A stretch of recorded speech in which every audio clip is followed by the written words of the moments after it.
땀만 먹지 말고 죽으라. 땀만 먹지 말고 죽으라.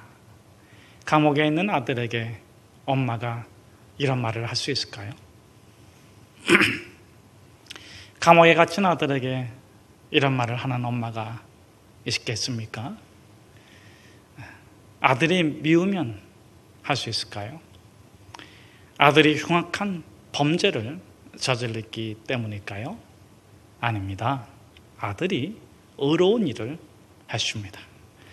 아들이 조국을 위해 조국의 원수 이토 히로부미를 척결했습니다. 1909년 10월 26일 안중근 하얼빈에서 생포당했습니다. 감옥에 갇혔습니다. 죽을 날을 기다리고 있지만 살 수도 있습니다. 목숨을 구걸한다면 말입니다. 살려달라고 애원한다면 말입니다. 그 누구보다도 아들을 사랑했던 어머니 조마리아는 수의를 만듭니다. 그리고 편지를 씁니다. 너가 어미보다 먼저 죽는 것이 불효라고 생각하면 이 어미는 웃음거리가 될 것이다. 너의 죽음은 너 한 사람의 것이 아니다. 조선인 전체의 공분을 짊어진 것이다. 어른 일을 하고 받은 형이니 비겁하게 삶을 구하지 말거라. 대의에 죽는 것이 어미에 대한 효도이다. 조국을 위한 일로 이에 이른즉 땀만 먹지 말고 죽어라. 1910년 3월 26일 아들 안중근은 형장의 이슬로 사라졌습니다. 그토록 어머니가 원했던 아들의 죽음. 이 아들의 죽음을 통해서 어머니가 세상에 전하고자 했던 메시지는 무엇입니까? 아들이 세상을 떠난 이후 어머니는 아들이 그토록 원했던 운동을 합니다. 독립운동. 상하이로 달려갑니다. 임시정부를 후원하기 위해 임시정부 경제후원본부를 창립했습니다. 위암에 걸렸습니다. 1927년 7월 15일 세상을 떠나기 전까지 그녀는 조국만, 오로지 조국만 생각했습니다. 아들이란 자신보다 소중한 존재예요. 아들을 내어주는 것이란 아들을 포기하는 것입니다. 아들을 내어주는 것이란 아들을 포기함으로 얻는 것입니다. 아들을 내어주는 것이란 아들이 아들로서 참된 삶을 살아가도록 축복하는 것입니다. 그러므로 아들을 내어주는 것이란 특별한 존재의 몫이 아니에요. 부모라면 누구나 아들을 내어주어야 합니다.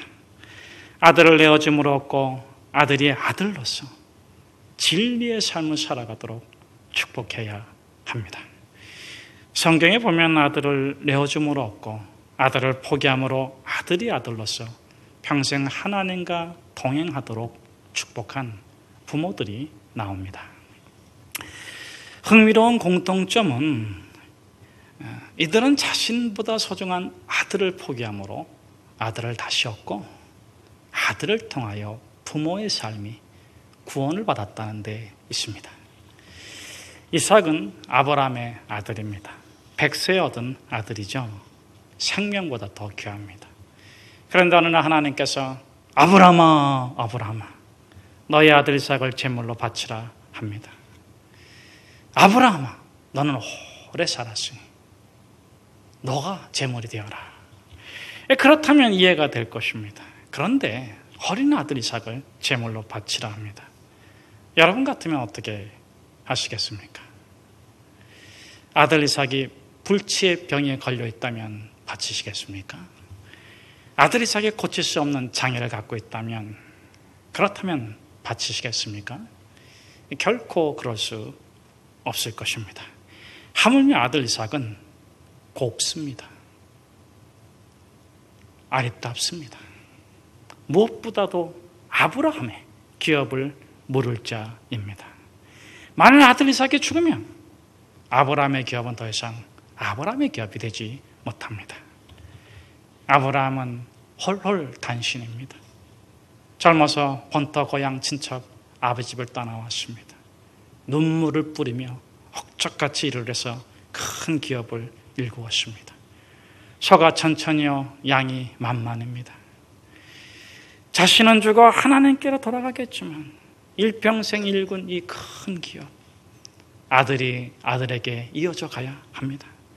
그런데 하나밖에 없는 아들 이삭을 제물로 바치라고 하네요. 하나님, 소를 바치라면, 양을 바치라면 100을 바치고 1000을 바치고 10,000을 바칠 수도 있겠습니다만, 그러나 사람은 아니죠.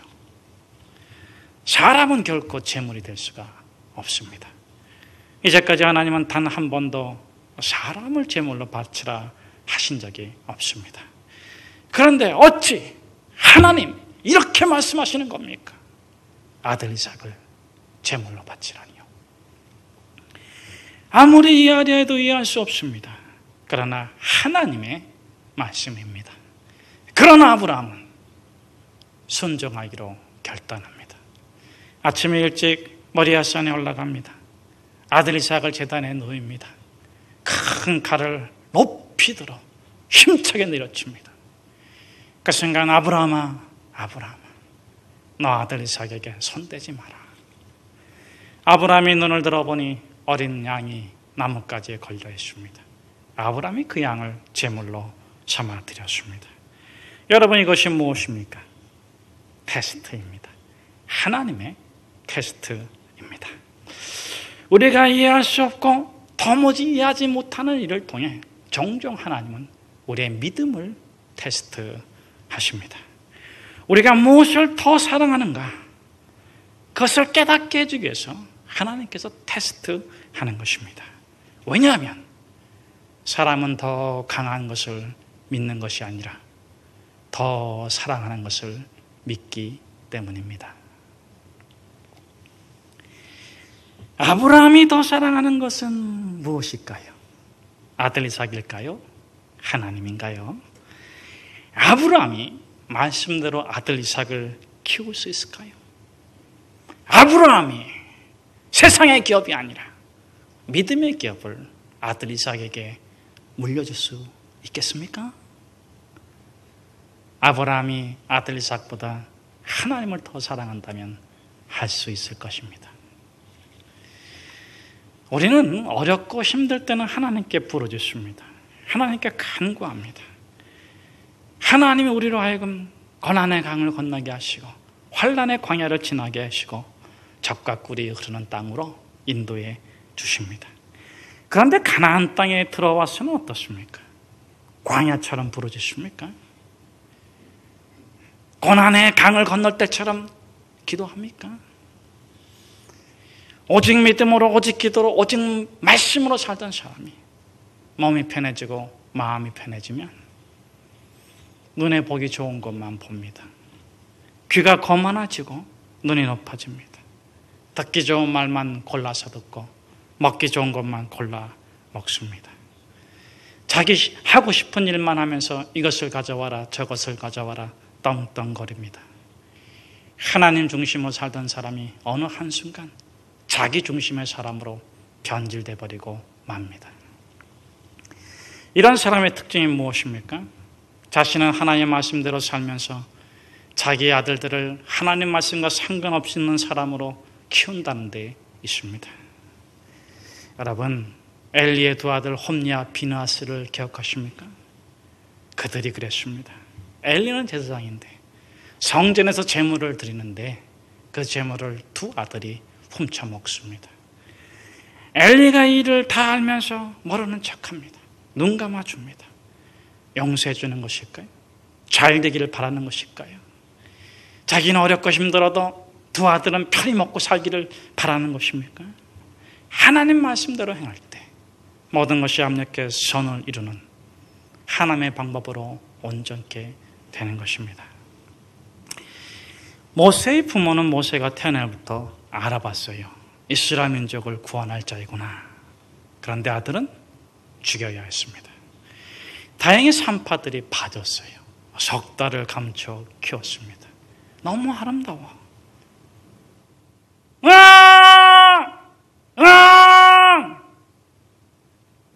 그 아들은 감출 수 있었지만 그 우렁찬 울음소리를 감출 수 없어요. 이젠 아들을 떠나보내야 합니다. 여러분, 이때 모세는 하나님과 거래하지 않습니다. 하나님 앞에서 똑똑한 척하지 않습니다. 왜 구원자로 보내주시고 나서 키울 수 있는 길은 열어주지 않느냐고 하나님께 따지지 않습니다. 갈대 상자를 엮습니다. 역청을 바르고 나머지를 바르고 아기 모세를 거기서 넣이고 나일강에 띄웁니다. 사랑하는 여러분, 하나님은 사람의 지혜를 따라 일하지 않으십니다. 사람의 능력을 따라 일하지도 않으십니다. 하나님은 사람의 믿음에 지혜를 더해 주시고 사람의 믿음에 능력을 더해 주십니다. 그렇게 부모로부터 버려졌지만, 그렇게 부모가 포기해야 했지만 그 모세가 이스라엘 민족을 구원했습니다. 하나님의 능력이 그와 함께 했기 때문이죠. 여러분들은 어떻습니까? 당신의 능력으로 하나님의 일을 이루기를 원하십니까? 당신의 지혜로 하나님의 일을 이루기를 원하십니까? 아니면 당신의 믿음을 붙잡고 하나님의 지혜를 부어주시고 능력을 부어주시기를 바라십니까? 모세의 부모가 갈대 상자를 만듭니다. 역청을 바르고 나무진을 칠합니다. 아기를 담아 나일강에 띄웁니다.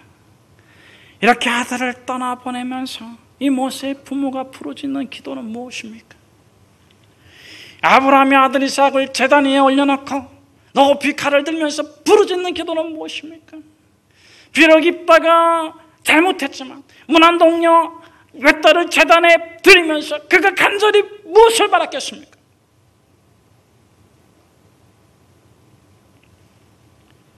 부귀를 바랐겠습니까? 영화를 바랐겠습니까? 권력을 바란단 말입니까? 오직 한 가지, 살아 돌아갈 수 있다면, 살아 돌아갈 수 있다면, 살아 다시 만날 수 있기만을 바라는 것입니다. 살아 다시 만날 수 있다는 믿음, 살아 반드시 다시 만날 수 있다는 믿음, 오직 그 믿음으로 창조주 하나님께 아들을 떠나보내시는 것입니다. 죽고 다시 사는 구원이 없다면 인생처럼 험한 것이 무엇이겠습니까? 아들의 죽음 앞에서, 딸의 죽음 앞에서 돈다발을 꽃다발로 받아든다 한들 행복하다면 미친놈이요, 즐겁다면 정신병자일 것입니다. 아버지를 지옥에 보내고 어머니를 지옥에 보내놓고 만난 것을 먹으며 배를 두드리고 있다면 이 또한 다를 바가 없지 않겠습니까? 아들을 잃을지라도 다시 얻어야 하고 부모를 잃을지라도 다시 만나야 합니다. 우리를 죽음에서 구원하시는 예수 그리스도를 만나도록 우리는 아들을 포기해야 돼요. 아들을 포기할 때 그 아들이 진리를 만나고 그 진리의 말씀대로 죽음을 이기고 살 줄을 믿습니다. 우리 1절에서부터 3절까지 말씀을 같이 한번 함께 읽겠습니다. 옛적의 선지자들을 통하여 여러 부분과 여러 모양으로 우리 조상들에게 말씀하신 하나님이 이 모든 날 마지막에 아들을 통하여 우리에게 말씀하였으니 이 아들을 만유의 상속자로 세우시고 또 그로 말미암아 모든 세계를 지으셨느니라. 이는 하나님의 영광의 광채시요 그 본체의 형상이시라. 그의 능력의 말씀으로 만물을 붙드시며 죄를 정결하게 하는 일을 하시고 높은 곳에 계신 지극히 크신 이의 우편에 앉으셨느니라.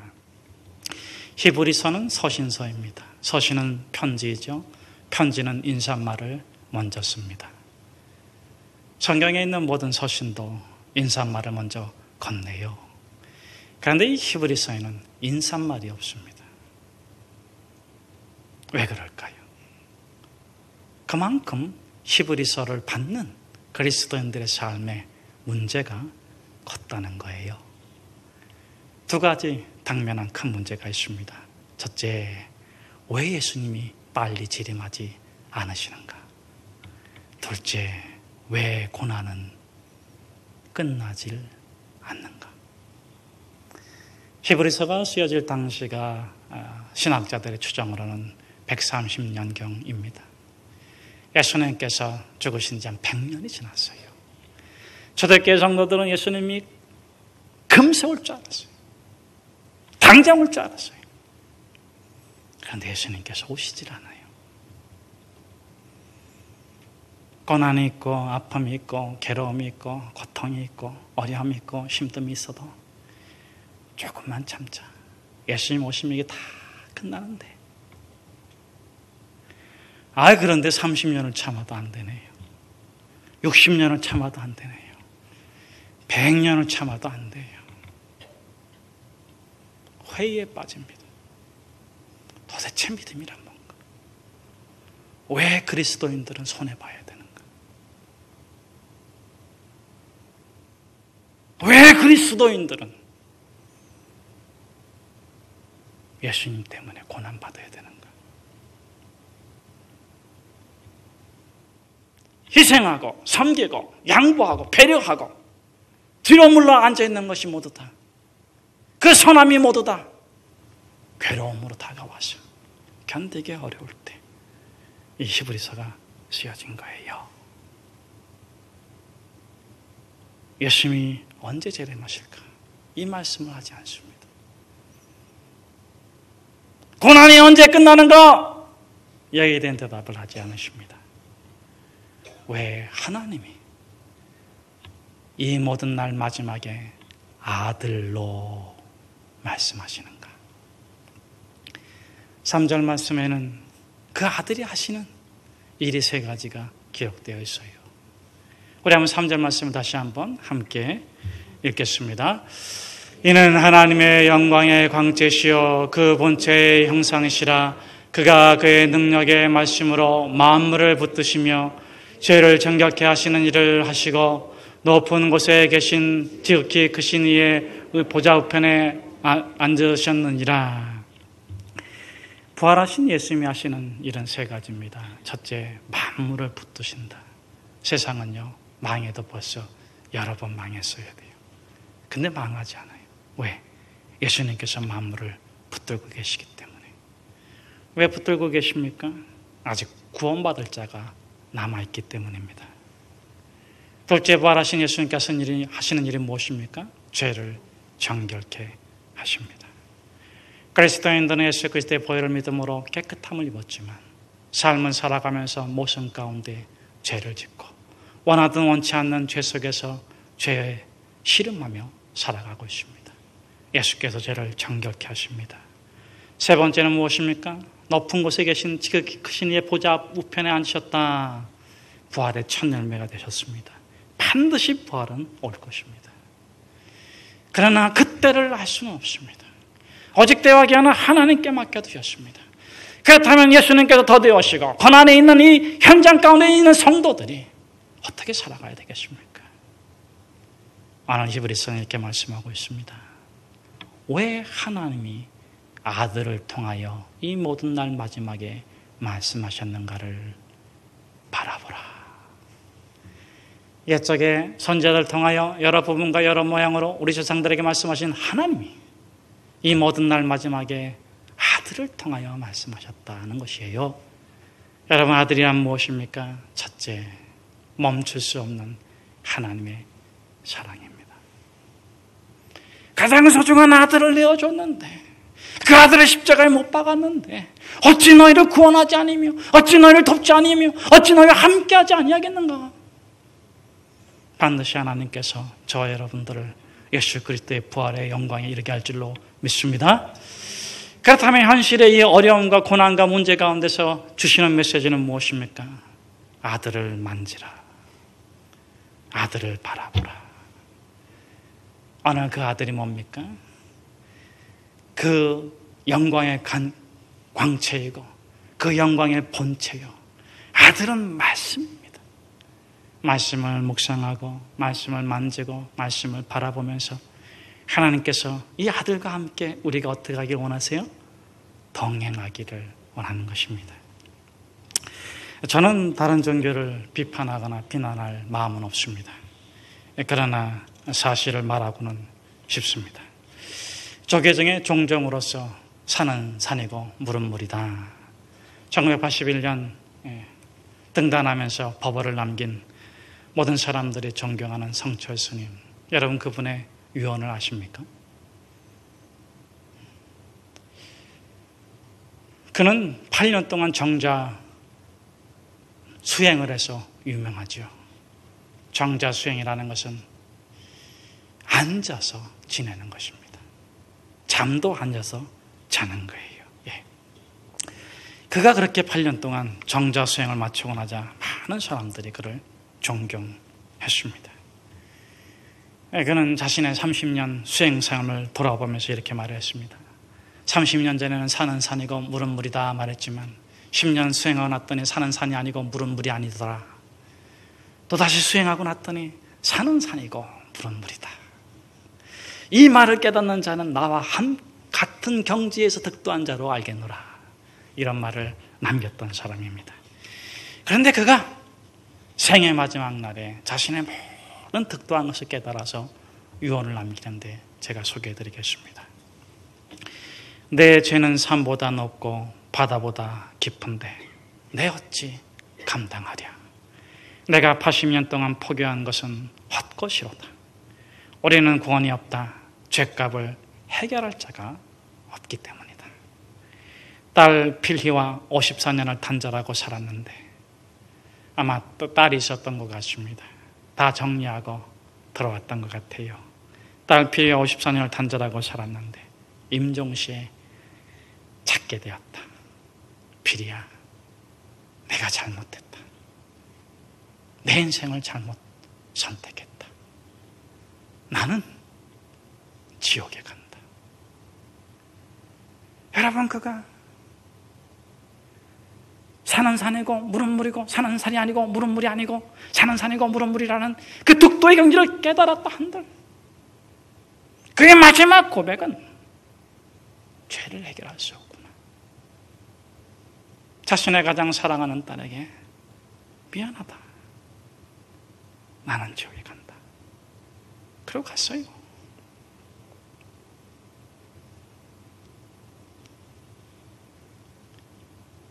사랑하는 여러분,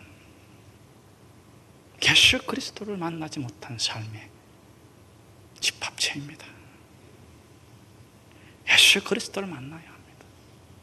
예수 그리스도와 함께 살아야 합니다. 예수 그리스도를 통하여 살아야 합니다. 고난이 아닙니다. 예수 그리스도가 없을 때 고난이 괴로울 뿐입니다. 죽음이 아닙니다. 예수 그리스도가 없게 생명이 없는 것입니다. 그러므로 오늘 히브리서 기자는 그 일성으로 이렇게 말합니다. 하나님이 아들을 보내요. 그 아들을 십자가에 못 박아 죽이고 당신의 생명을 구했는데 하나님이 어찌 더 당신에게 더 무엇을 주지 아니하겠는가? 어찌 당신에게 하나님께서 악을 행하시며 어찌 당신에게 손해보는 일을 하겠는가? 하나님을 신뢰하라. 그 아들 예수 그리스도를 바라보라. 그 아들 예수 그리스도를 만져라. 그 아들 예수 그리스도를 묵상하라. 그 아들 예수 그리스도와 동행할 때 그것이 천국이 될 것입니다.